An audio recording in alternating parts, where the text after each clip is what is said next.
ಕತೆನ ಪೂರ್ತಿಯಾಗಿ ನೋಡಿ ತುಂಬಾ ಚೆನ್ನಾಗಿದೆ. ಒಂದ್ ಊರಲ್ಲಿ ಒಬ್ಬ ರೈತ ಕುರಿಗಳನ್ನ ಒಂದ್ ಚಿರತೆನ ಸಾಕ್ತಾನೆ. ಯಾವಾಗನು ಆ ಕುರಿಗಳನ್ನ ಕಳಿಸ್ಬೇಕಾದ್ರೆ ಅದರ ಸೇಫ್ಟಿಗಳಿಗೋಸ್ಕರ ಚಿರತೆನ ಆ ಕುರಿಗಳ ಜೊತೆ ಕೊಡ್ತಾ ಇರ್ತಾನೆ.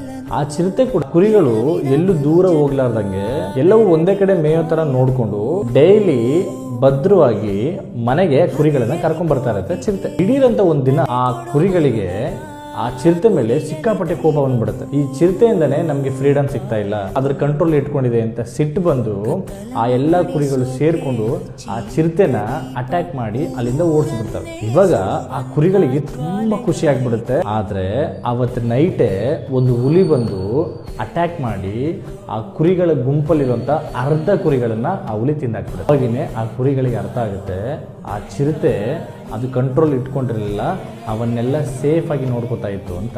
ನಮ್ಮ ಲೈಫಲ್ಲಿ ಕೂಡ ಹೀಗೆ ನಡೆಯುತ್ತೆ ನೋಡಿ. ನಾವು ಆ ವ್ಯಕ್ತಿಗೆ ಎಷ್ಟು ಒಳ್ಳೇದು ಮಾಡಿರ್ತೀವಿ, ಅವನ್ ತಪ್ಪು ಮಾಡಿದಾಗ ತಪ್ಪು ಮಾಡ್ತಾ ಇದೆ ಅಂತ ಹೇಳ್ತೀವಲ್ವಾ, ಆ ವ್ಯಕ್ತಿ ನನ್ನ ಬಗ್ಗೆನೇ ತಪ್ಪಾಗಿ ಮಾತಾಡ್ತಾ ಇದೆಯಾ ಅಂತ ನಾವು ಮಾಡಿದ ಅಷ್ಟು ಸಹಾಯಗಳನ್ನ ಮರೆತು ನಮ್ಮ ಮೇಲೆ ಜಗಳ ಮಾಡಕ್ ಸ್ಟಾರ್ಟ್ ಮಾಡ್ತಾರೆ. ಆದ್ರೆ ಸಹಾಯ ಮಾಡಿದನ್ನ ಮರೆತು ಮಾತಾಡುವಂತ ವ್ಯಕ್ತಿಗೆ ಗೊತ್ತಿಲ್ಲ, ಒಂದಲ್ಲ ಒಂದಿನ ಅದೇ ವಿಷಯ ಅದೇ ಹುಲಿ ಥರ ಬಂದು ಅವನ ಜೀವನನ ಹಾಳು ಮಾಡುತ್ತೆ ಅಂತ.